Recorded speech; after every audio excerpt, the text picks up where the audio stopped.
Para sa video lecture na ito, ang tatalakayin natin ay Isang Baliktanaw sa Haiku sa Pilipinas ni Alan A. Ortiz. Halina't balikan natin ang mayamang kasaysayan at katangian ng maikling tulang ito sa ating bansa.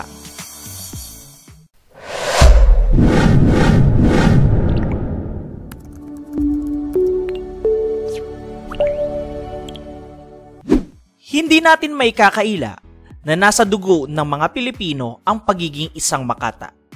Bago pa man dumating ang mga dayuhan, bahagi na ng araw-araw na pamumuhay ng ating mga katutubo ang panulaan.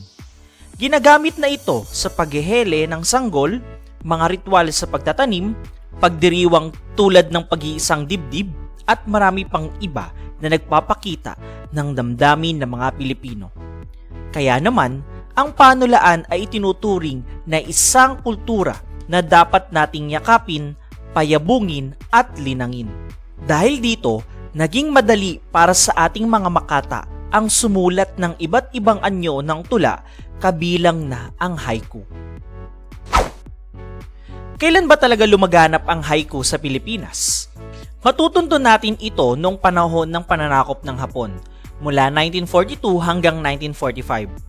Madaling niyakap ng mga Pilipino ang impluwensya ng Hapon sa panitikan, tulad ng haiku, lalo na nang ipagbawal ang pagsusulat ng panitikang Pilipino sa wikang Ingles.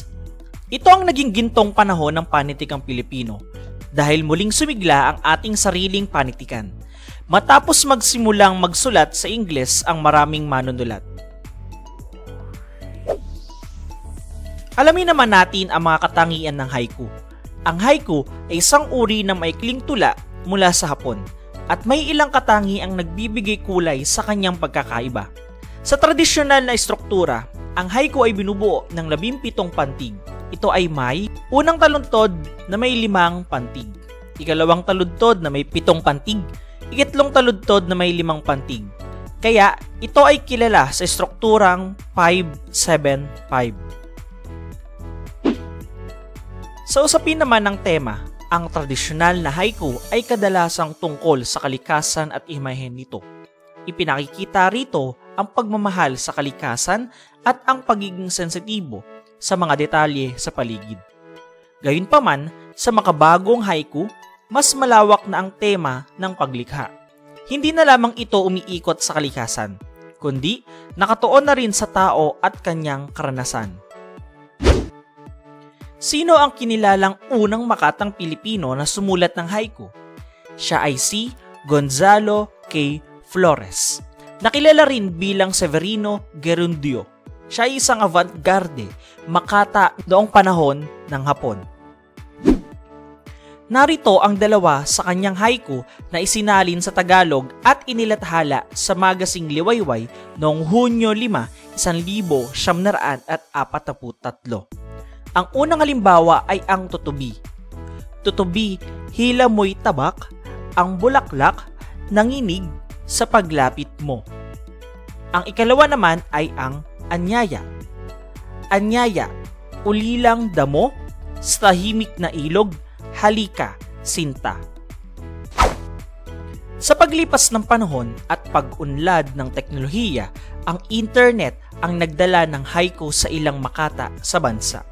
Ito ang naging tulay upang muling sumigla ang pagsulat ng haiku sa Pilipinas. Dahil dito, nabuo ang mga online na organisasyon at pangkat upang unti-unting buhayin ang pagsulat nito. Dalawa sa mga prominenteng online na organisasyon ang mga sumusunod: Brown Song o Kayumangging Awit. Ito ay isang Yahoo forum ng mga makata sa Pilipinas at iba't ibang bansa. Itinatag ito noong Oktubre 4, 2004 ni Robert Wilson, isang Amerikanong makata ng haiku na ninirahan sa Pilipinas. Siya rin ang co-owner, co-publisher at co-editor-in-chief ng Simply Haiku, isang online na literary journal. Baghari, ito ay isa ring online na pangkat sa Yahoo ng mga Filipinong makata at manunulat. Naitatag ito noong Marso 30, 2005. na may pangunahing layuning magsalin ng mga Japanese haiku sa wikang Filipino. Mahalaga ring banggitin na noong 2006 ginunita ang ika-50 anibersaryo ng diplomasya sa pagitan ng Pilipinas at Hapon. Inanunsyo ni Pangulong Gloria Arroyo ang Philippine-Japan Friendship Day. Dito nagsimulang magkaroon ng matinding interes ang mga Pilipino na sumulat ng haiku, na nagbunsod sa unang paligsahan sa pagsulat ng haiku para sa mga Pilipino. Ito ay inorganisa ng Japan Information and Culture, Embassy of Japan at Universidad ng Santo Tomas Graduate Studies. Bilang pagtatapos, makikita natin na ang haiku ay patuloy na naging bahagi ng ating kultura. Ito ay isang maikling tula na nagpapakita ng kalikasan, damdamin at pagmamahal sa buhay. Ang pagyakap ng mga Pilipino sa anyong ito ay nagpapakita ng ating likas na pagiging makata at pagpapahalaga sa sining ng panulaan.